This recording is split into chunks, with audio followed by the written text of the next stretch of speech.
prematurely taking money out of your business. The reason why people do it is because of scarcity. It's what everyone else is doing. Everyone else lost. But I think people are afraid to say, what if I invest this in myself?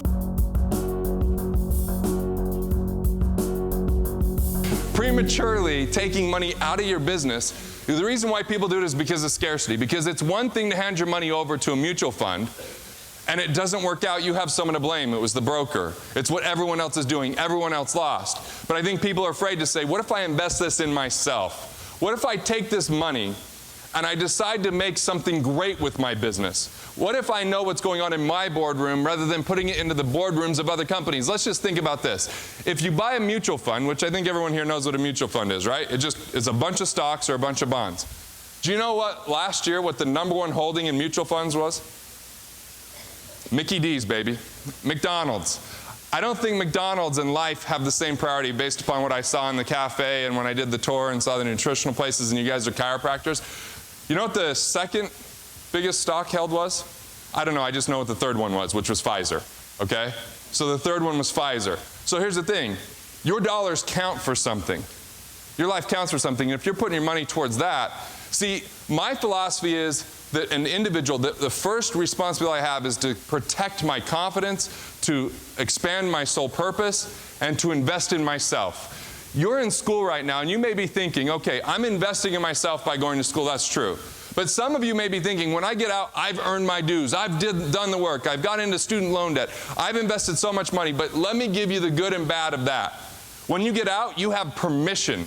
And if you think all of a sudden you don't have to invest in yourself anymore, I've invested far more since I've been out of school than when I was in school into my knowledge and into my business. I've spent in the last decade no less than $40,000 on education every single year, and sometimes much greater than that. But I can tell you this, when I didn't invest that money, I lost millions in real estate, right? Because that's what everyone else was doing, and that's what they told you is a good investment. Now, some people in here, that is a good investment. But for others, if you pull the money out of your practice and you start getting distracted by the real estate, you're not thinking about the patient. You're not thinking about the production. Does that make sense? So here's something very simple to remember. In the world of abundance, people live in what I call the producer paradigm. It's a mindset of creating more value in the world than you take from the world. Be committed to that. How do you produce more in the world than you take from the world? So when you show up somewhere, you don't say, what can I get from this institution? You can say, what can I give to this institution? Not what can I get from this patient, but what can I give to help this patient, right? It's a mindset. It's a way of being. And you know what? You don't always get immediate rewards. Like when I learned this, when I thought about this, I said, I'm going to try this out. I'm going to go home, and I hate doing the dishes, and I'm really not real keen on taking the garbage out, but I'm going to do both of those, and I'm pretty sure my wife is going to be all over me by the end of the night. I mean, that's just, I'm doing such a big favor, and I got like okay, you know, it's like Chris Rock said, you don't get rewarded for things that you're supposed to do. You know what I'm saying? Right. Well, I get way off track if I start quoting you here. So, so it's not about measuring, okay, what do I get immediately in return? Now, if you're going to do this, I will warn you, it's important to protect yourself. And you got to think, is this a person in my life that's going to add value or take value, right? So in your life right now, you got to make a distinction. Who are you going to be friends with versus who are you going to be friendly with, right? So people you're friendly with, it's really simple. When I wrote Killing Sacred Cows, before it was officially released, my wife brought it to her book group, right? And she was, by the way, 8 months pregnant at this time, and I'm in Chicago at a seminar, and she calls me crying. I'm worried something's wrong with the baby or her or whatever, you know? And she's like crying so hard she can barely talk, and she finally gets out that 2 people in her study group hated the book.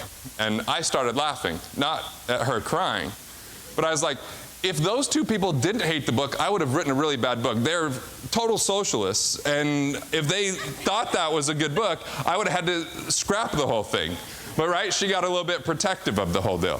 So this is part of what happens when you get committed to something. That, you know what? When you're really a stand for something, it's going to scare people, right?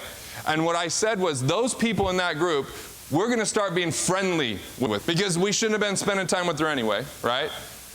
And if she invites us to something, we're going to kindly and graciously say no. But if we see her somewhere, we'll have conversations with her, but we'll never invite her into anything. We'll never accept an invitation, and we'll never placate her by saying we should do lunch sometime, because we shouldn't, right?